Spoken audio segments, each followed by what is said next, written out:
এন্টারপ্রাইজের কর্ণধার সুলতান মাহমুদ দুর্বৃত্তদের গুলিতে নিহত হয়েছেন। সকাল 11টার দিকে আরামবাগে নিজ কার্যালয়ের সামনে গাড়ি থেকে নামার সময় তাকে গুলি করে পালিয়ে যায় দুইজন। একটি অপহরণ মামলা করার কারণে হত্যা হুমকিতে ছিলেন সুলতান মাহমুদ। ঘটনার পুরো বিষয় তদন্ত করছে বলে জানিয়েছে মতিঝিল থানা পুলিশ। বৃহস্পতিবার সকাল 11টার দিকে আরামবাগে মকবুল কমিশনারের গলিতে নিজ কার্যালয়ে আসেন পানি উন্নয়ন বোর্ডের ঠিকাদার ও এসএএসআই এন্টারপ্রাইজের কর্ণধার সুলতান আহমেদ। গাড়ি থেকে নামার পরপরই দুইজন অজ্ঞাত ব্যক্তি তাকে গুলি করে পালিয়ে যায়। আহত অবস্থায় তার লাশ ঢাকা মেডিকেল কলেজ হাসপাতালে আনার পর কর্তব্যরত চিকিৎসক তাকে মৃত ঘোষণা করেন। এর পরপরই নিহতের স্ত্রী সহ আত্মীয় স্বজনরা হাসপাতালে আসলে তাদের আহাজারিতে পরিবেশ ভারী হয়ে যায়।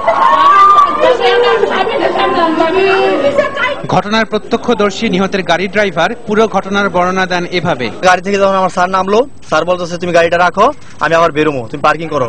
এই কথা বলে স্যার গেটের ভিতরে ঢুকতেছে, গেটে ঢুকতেও পারে নাই। ওই গেটে ঢুকার আগেই আর শব্দ শুনলাম। শব্দ শোনার পরে আমি নামলাম, নামে দিয়ে সবার লোকজন দৌড়াদৌড়ি। তারপরে আমি দেখি স্যার আমার স্যার পরে রয়েছে। 2011 সালে অপহৃত হবার পর সুলতান মাহমুদ আফজাল হোসেনের নামে একটি অপহরণ মামলা করেন। মামলাটি বর্তমানে বিচারাধীন। নিহতের প্রতিষ্ঠানের কর্মকর্তারা অভিযোগ করেন আফজাল হোসেন গ্রুপ সুলতানকে হত্যা করেছে। পানি উন্নয়নের সবচেয়ে বড় কন্ট্রাক্টর, 500 কোটি টাকার কাজ চলে তার এখন সারা দেশে। তার থেকে ওই পাবনার ওই গ্রুপটা আফজল নামে এই গ্রুপটা তার কাছে 2 কোটি টাকা চায়, যে 2 কোটি টাকা দিতে হবে। সে একটু শক্ত টাইপের লোক, বলে আমি চাঁদা দিব না, চাঁদা আমি কখনো দেবো না। আফজল এসে তো কোর্ট থেকে নামার সময় বলছে যে আমি আমাদের পিপি সাহেব ছিল, পিপি বাচ্চু ভাই ছিল, সবার সামনে বলছে যে তোকে মারি ফেলবো। আফজাল হোসেনের নামে 20/9/2011 মতিঝিল থানায় মামলা হয়েছিল। 24/9/11 মতিঝিল থানা থেকে এটা ফাইনাল রিপোর্ট হয়েছিল। তারপরে এটা ম্যাজিস্ট্রেটের মাধ্যমে আবার নারাজির এগেনস্টে জুডিশিয়াল ইনকোয়ারি হয়েছে। জুডিশিয়াল ইনকোয়ারির পরে এখন এটা বিচার পর্যায়ে আসছে। 139 মামলা বিশেষ জজ আদালত 3 আছে, সাক্ষীর পর্যায়ে আছে। পুলিশ জানায় এই ঘটনার তদন্ত চলছে। সকাল 11টার দিকে উনি অফিসে আসেন মতিঝিলে কালভার্ট রোড। ওখানে অফিসে গাড়ি থেকে নামার সাথে সাথে দুইজন অজ্ঞাত ব্যক্তি এসে ওনাকে গুলি করে। পরে আমরা খবর পেয়ে ঘটনাস্থল এবং মেডিকেলে এসে দেখতে পাই উনি মারা গেছেন। আর তাৎক্ষণিকভাবে এটুকুই জানা গেছে, আমরা তদন্ত করছি। ময়না তদন্তের পর নিহতের লাশ পরিবারের কাছে হস্তান্তর করা হবে। আশিকুন প্রিন্স, সময় সংবাদ, ঢাকা। বাংলাদেশে কারো জীবনই নিরাপদ নয় বলে মন্তব্য করে র‍্যাব বিলুপ্তির দাবি জানিয়েছেন বিএনপির senior vice chairman Tarique Rahman. বুধবার সন্ধ্যায় লন্ডনের ইলফোর্ডের প্রভা ব্যাংকুয়েটিং অডিটোরিয়ামে এক আলোচনা সভায় মন্তব্য করেন তিনি। র‍্যাব বিলুপ্তির পক্ষে যুক্তরাজ্যে স্বাক্ষরও সংগ্রহ করছেন বিএনপির এই নেতা। আনুষ্ঠানিকভাবে নিজে স্বাক্ষর করে স্বাক্ষর সংগ্রহ অভিযানের উদ্বোধন করেন তারেক রহমান। পরে আয়োজিত এক আলোচনা সভায় তিনি আরো মন্তব্য করেন, র‍্যাবে ভালো লোকজনকে বাদ দিয়ে নিজেদের দলীয় লোক ও মন্ত্রীর আত্মীয় স্বজনদের নিয়োগ দিচ্ছে আওয়ামী লীগ। র‍্যাব বিলুপ্তির এখন সময়ের দাবি জানিয়ে তিনি বলেন, এই দাবিতে জাতি আজ ঐক্যবদ্ধ। দেশে এখন আইনের শাসনের পরিবর্তে আইন ধ্বংসে আইন শৃঙ্খলা বাহিনী মেতে উঠেছেন বলেও মন্তব্য করেন বিএনপির এই সিনিয়র নেতা। যেই র‍্যাবকে তৈরি করা হয়েছিল সন্ত্রাস নির্মূলের জন্য, সন্ত্রাস দমনের জন্য, সেই র‍্যাবকে আজকে বিরোধী রাজনৈতিক নেতৃবৃন্দকে দমন করার জন্য, বিরোধী রাজনৈতিক নেতৃবৃন্দ কর্মীদেরকে গুম খুম করে ফেলার জন্য আজকে শেখ হাসিনা সেই বিএনপির রেখে যাওয়া সেই র‍্যাবকে আজকে তার নিজস্ব পেটোয়া বাহিনীতে বা রক্ষী বাহিনীতে পরিণত করেছে। এদিকে বিএনপির সিনিয়র ভাইস চেয়ারম্যান তারেক রহমানকে উন্মাদ ও গণ্ডমূর্খ বলে অভিহিত করেছেন আওয়ামী লীগের যুগ্ম সাধারণ সম্পাদক মাহবুবুল আলম হানিফ। দুপুরে টিসিবি ভবনে নিজ কার্যালয়ে এক সংবাদ সম্মেলনে এই মন্তব্য করেন তিনি। এ সময় বিএনপি তাদের শাসনামলে র‍্যাবকে রাজনৈতিক কাজে ব্যবহার করেছে বলে পাল্টা অভিযোগ করেন হানিফ।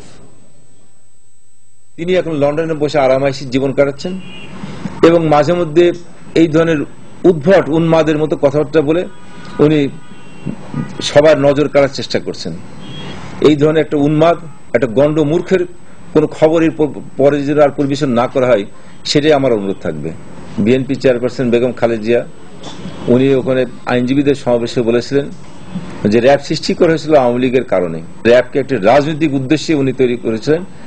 আওয়ামী লীগের সমস্ত আন্দোলন সংগ্রামকে নস্যাৎ করে দেওয়া, আওয়ামী লীগের নেতা কর্মীদের হত্যা করে নির্যাতন করে উনি ক্ষমতায় টিকে থাকার জন্য র‍্যাব সৃষ্টি করেছিলেন। প্রয়াত রাষ্ট্রপতি জিয়াউর রহমান আইএসআই এর এজেন্ট হিসেবে মুক্তিযুদ্ধে অংশ নিয়েছিলেন বলে মন্তব্য করেছেন খাদ্যমন্ত্রী অ্যাডভোকেট কামরুল ইসলাম। আজ জাতীয় প্রেস ক্লাবে এক আলোচনা সভায় খাদ্যমন্ত্রী আরো বলেন, যারা সরাসরি মুক্তিযুদ্ধ দেখেনি তাদের মুক্তিযুদ্ধ নিয়ে কথা বলা উচিত নয়। সেনাবাহিনীর কিছু অবসরপ্রাপ্ত কুলাঙ্গার এবং সেনাবাহিনীর কিছু লোকজন ৭৫-এর জাতির জনক বঙ্গবন্ধুকে নির্মমভাবে হত্যা করা হয়েছিল। হত্যার মূল নায়ক জিয়া রহমান। কিছু লোকের ভ্রষ্ট আচরণের জন্য সেই বাহিনীকে তো নিষিদ্ধ করা হয় নাই। যেই কাজটি ৭৫-এ সেনাবাহিনীর কিছু লোককে দিয়ে বিভ্রান্তি ছড়িয়ে ওখানে নিয়ে গেছেন, সেনাবাহিনীতে বিশৃঙ্খলা সৃষ্টি করার চেষ্টা করেছেন, বিমান বাহিনীর অফিসারদের হত্যা করা হয়েছে। আইএসআই এজেন্ট হিসেবে মুক্তিযুদ্ধে অংশগ্রহণ করেছিলেন। এত কাজ আপনি, খারাপ কাজগুলো আপনি করেছেন সেনাবাহিনীর প্রধান হওয়ার পরেও। ওই সেনাবাহিনী থেকে বিলুপ্ত করা হয় নাই। পরবর্তীতে এই সেনাবাহিনীর কিছু অফিসার এই জিয়া রহমানকে নির্মমভাবে হত্যা করেছে, যার লাশটা পর্যন্ত কেউ দেখতে পারে নাই। একটা বাক্স এখানে এসে কবর দেওয়া হয়েছে, একটা বাক্স থেকে দিলাম, বাক্সটার মধ্যে কি আছে এটা কেউ বলতে পারবে? পাকিস্তানি জেনারেল জানজুয়ার হেরেমখানায় থেকে আপনি অবলম্বন করেছেন যে আওয়ামী লীগের মুক্তিযুদ্ধে কোনো ভূমিকা নাই। এবং জিয়া রহমান মুক্তিযুদ্ধ চলাকালীন সময় 2 বার ষড়যন্ত্রে ধরা পড়ে, মোস্তাকের সাথে ষড়যন্ত্রে ধরা পড়ে মোস্তাক, মাহবুব আলম চাষী, জিয়া রহমান, তাহিরউদ্দিন ঠাকুর ষড়যন্ত্রে ধরা পড়ার কারণে জিয়া রহমানকে 2 বার তার সেক্টর থেকে একেবারে অবসর দেয়া হয়। কুমিল্লায় আধিপত্য বিস্তারকে কেন্দ্র করে ছাত্রলীগের 2 গ্রুপের সংঘর্ষে এক ব্যবসায়ী নিহত এবং 2 জন আহত হয়েছেন। আহত প্রীতম চক্রবর্তীকে গুরুতর অবস্থায় ঢাকা মেডিকেল কলেজ হাসপাতালে পাঠানো হয়েছে। পুলিশ ও এলাকাবাসী জানায়, দুপুর 1:30টার দিকে কুমিল্লা ভিক্টোরিয়া কলেজের উচ্চ মাধ্যমিক শাখা ছাত্রলীগের 2 গ্রুপের সদস্যরা দেশীয় ও আগ্নেয়াস্ত্র নিয়ে সংঘর্ষে জড়িয়ে পড়ে। এতে স্থানীয় সংসদ সদস্য আকম বাহাউদ্দিন বাহারের ভাতিজা আহসান হাবিব শিমু, প্রীতম চক্রবর্তী ও পিউ গুলিবিদ্ধ হয়। পরে তাদেরকে কুমিল্লা সদর হাসপাতালে নিয়ে গেলে কর্তব্যরত চিকিৎসক আহসান হাবিব শিমুকে মৃত ঘোষণা করেন।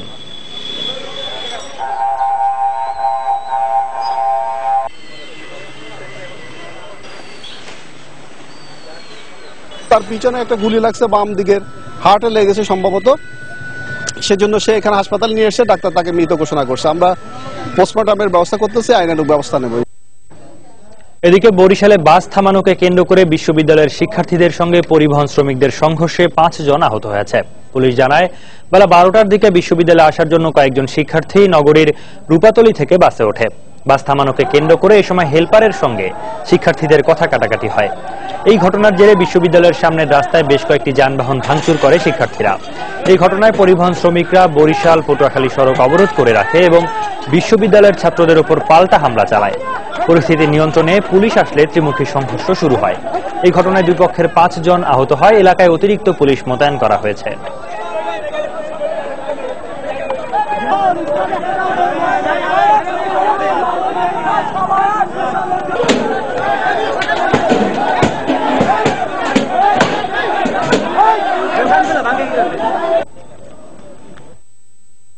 ফেনীর ফুলগাজী উপজেলা চেয়ারম্যান হত্যার বিচার দাবিতে উপজেলা পরিষদ ঘেরাও এবং বিক্ষোভ করেছে স্থানীয় আওয়ামী লীগের নেতাকর্মীরা। এ সময় তারা সংসদ সদস্য নিজামুদ্দিন হাজারীর গ্রেপ্তার দাবি করেন।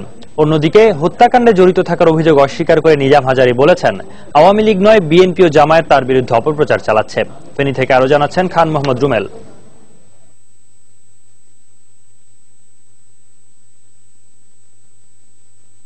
জামায়াত সংশ্লিষ্টতার গুরুতর অভিযোগ সত্ত্বেও বামুনডাঙ্গার সেই আওয়ামী লীগ নেতা মঞ্জুরুল ইসলাম লিটন এখন গাইবান্ধা 1 আসনের এমপি। রাজনৈতিক সংকটের সুযোগে পদ পেয়ে এখন ক্ষমতার অপব্যবহারের অভিযোগ উঠেছে তার বিরুদ্ধে। অশ্লীল নাচ, গান ও হাউজি জুয়া বন্ধ করতে যাওয়া ম্যাজিস্ট্রেটকে পেটানোর অভিযোগে এবার তার বিরুদ্ধে জিডি করেছে খোদ প্রশাসন।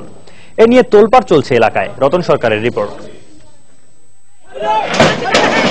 এইচএসসি পরীক্ষা চলাকালীন বামনডাঙ্গা আব্দুল হক কলেজ কেন্দ্র মাঠে যাত্রা সার্কাসের আড়ালে অসামাজিক কর্মকাণ্ড চালাচ্ছেন এমন অভিযোগের প্রেক্ষিতে তা বন্ধ করতে গত রোববার সেখানে গিয়েছিলেন 2 ম্যাজিস্ট্রেট। কিন্তু স্থানীয় সংসদ সদস্য মঞ্জুরুল ইসলাম লিটন ও তার লোকজনের হাতে লাঞ্ছিত হবার ঘটনায় সংসদ সদস্য সহ 10 জনের বিরুদ্ধে সাধারণ ডায়েরি করা হয়েছে জেলা প্রশাসনের পক্ষে।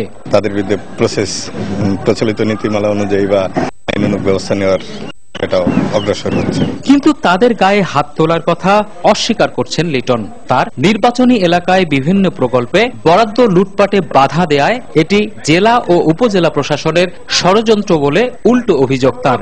টিওনো সাহেব আমার লোকজনকে সাউন্ড দিচ্ছিল যে সাথে যদি কিছু লাগে উনি যেন চুপচাপ থাকে, আমরা এটা ম্যানেজ করে দিচ্ছি। রাত্রে 9টা পর্যন্ত টিওনো ছিল আমাকে এই মানে এটার ব্যাপারে কনভিন্স করার জন্য, কিন্তু পারেনি। সম্পূর্ণ মিথ্যা, কারণ এমপি মহোদয়কে ইউনো সাহেব কখনো ঘুষ দিতে পারে না। এখানে আমি অনুমতি দেই না, যেহেতু এইচএসসি পরীক্ষা চলছে আর ওর স্থানটা ছিল আরেকটা জায়গায়। যুদ্ধাপরাধের মামলায় জামাত নেতা সাইদির রায়কে কেন্দ্র করে বামনডাঙ্গা পুলিশ ফাঁড়িতে 4 পুলিশ খুন সহ গোটা জেলায় জামাত শিবিরের সহিংসতার খবর আগেই জানতেন, নিজ মুখে তা স্বীকার করে বিতর্কিত হন এই নেতা। আমি তখন বললাম যে ওদের যে একটা প্ল্যান আছে, সেই প্ল্যানটা হলো যারা বামনডাঙ্গা ঢুকবে এবং বামনডাঙ্গার যে আমার অফিস, আমার স্টেশন এগুলি বা আমার কোল্ড স্টোরেজ, আমার বাড়ি, তারা অ্যাটাক করবে। 28 ফেব্রুয়ারি পরবর্তীতে খুন ও সহিংসতায় জড়িতদের নাম মামলা থেকে বাদ দেয়া, গ্রেফতারকৃত জামাত নেতাকে ছেড়ে দিতে অবরোধ ডাকা সহ তার বিরুদ্ধে জামাত কানেকশনের গুরুতর অভিযোগ রয়েছে। রতন সরকার, সময় সংবাদ, বামনডাঙ্গা, গাইবান্ধা। সময় সংবাদে আরো থাকছে, রাজধানীর মিরপুরে কেটে ফেলা হয়েছে সারি সারি গাছ, সিটি কর্পোরেশনের অনুমতি নেয়া নিয়ে পরস্পর বিরোধী বক্তব্য।